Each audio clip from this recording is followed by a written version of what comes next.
जय माता दी साथियों, मैं नरेंद्र विश्वकर्मा आप सभी का अपने इस चैनल नरेंद्र विश्वकर्मा में हार्दिक स्वागत करता हूं।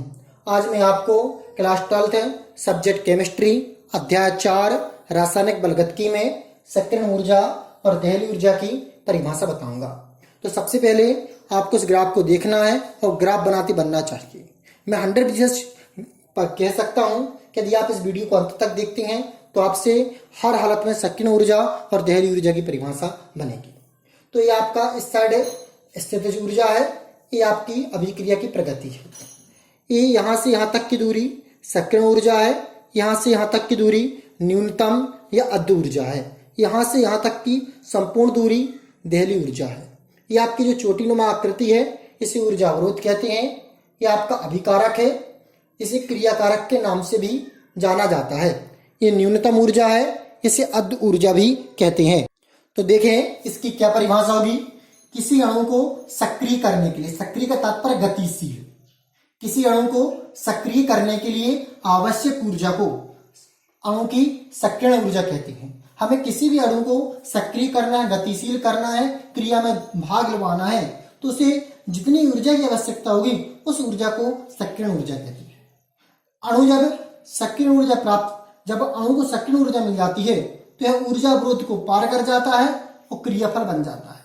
जब इस चोटी को पार करेगा तो क्या बनेगा, क्रियाफल। इसकी परिभाषा एक बार और देखते हैं। तो देखिए परिभाषा, किसी अणु को सक्रिय करने के लिए आवश्यक ऊर्जा को अणु की सक्रियण ऊर्जा कहते हैं। सक्रियण ऊर्जा को कैपिटल ई और स्मॉल ए से प्रदर्शित करते हैं। जब अणु सक्रियण ऊर्जा प्राप्त कर लेता है तो ऊर्जा अवरोध को पार कर जाता है और क्रियाफल बन जाता है।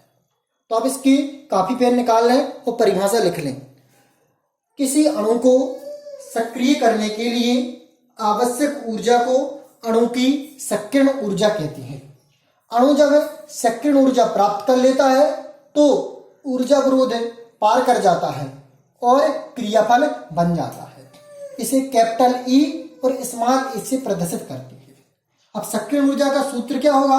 सक्रियण ऊर्जा हमें यहां से यहां तक की दूरी ज्ञात करना, तो हम क्या करेंगे, इस संपूर्ण ऊर्जा से इस न्यूनतम ऊर्जा को घटा देंगे तो हमें इतनी दूरी प्राप्त हो जाएगी। तो हम क्या लिखेंगे सूत्र, सक्रियण ऊर्जा बराबर देहली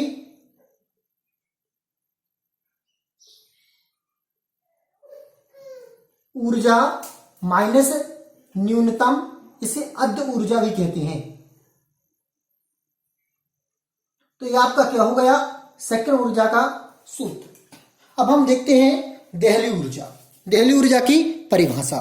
तो देखें, जो अपना सक्रियण अणु होगा, हमने माना सक्रियण अणु ए है, तो इसको जब यहां तक पहुंचने में जो पूरी जितनी ऊर्जा होगी इसे यहां पर सर्वाधिक ऊर्जा की आवश्यकता होगी, तो सर्वाधिक ऊर्जा को ही देहली ऊर्जा कहते हैं।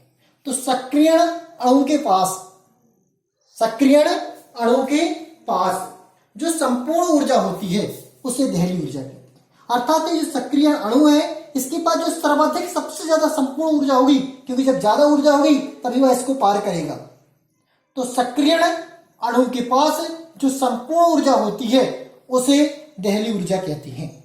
देहली ऊर्जा का सूत्र क्या होगा, हम इस लाइन को और इस लाइन को जोड़ देंगे तो बड़ी लाइन बन जाएगी। तो सूत्र बनेगा सक्रियण ऊर्जा धन न्यूनतम ऊर्जा। सूत्र क्या बनेगा, सक्रियण ऊर्जा धन न्यूनतम ऊर्जा। तो आपका क्या बन गया सूत्र। एक बार और इसकी परिभाषा देखें। सबसे पहले हम देखते हैं किसकी, सक्रियण ऊर्जा की। तो किसी अणु को सक्रिय करने के लिए आवश्यक ऊर्जा को अणु की सक्रियण ऊर्जा कहते हैं। अणु जब सक्रियण ऊर्जा प्राप्त कर लेता है तो ऊर्जा अवरोध को पार कर जाता है और क्रियाफल बन जाता है। इसे कैपिटल ई और स्मॉल ए से प्रदर्शित करते हैं। हम इसका सूत्र निकालना है तो इस बड़ी लाइन से छोटी लाइन को घटा देंगे तो ई प्राप्त हो जाएगा, अर्थात देहली ऊर्जा माइनस न्यूनतम ऊर्जा। अब हम देखते हैं देहली ऊर्जा किसे कहते हैं। तो सक्रियण अणु के पास जो संपूर्ण ऊर्जा होती है उसे देहली ऊर्जा कहते हैं। इसी के सूत्र क्या होगा? सक्रिय ऊर्जा धन न्यूनतम ऊर्जा। तो यह थी सक्रिय ऊर्जा और न्यूनतम ऊर्जा और देहली ऊर्जा की परिभाषा। अब न्यूनतम ऊर्जा की क्या परिभाषा होगी? न्यूनतम ऊर्जा की आप परिभाषा खुद लगा सकते हैं कि क्या बनेगी। न्यूनतम ऊर्जा की परिभाषा बनेगी, देहली ऊर्जा से सक्रिय ऊर्जा को घटाने पर जो मान प्राप्त होता है वह आपकी न्यूनतम ऊर्जा होती है। जय माता दी साथियों।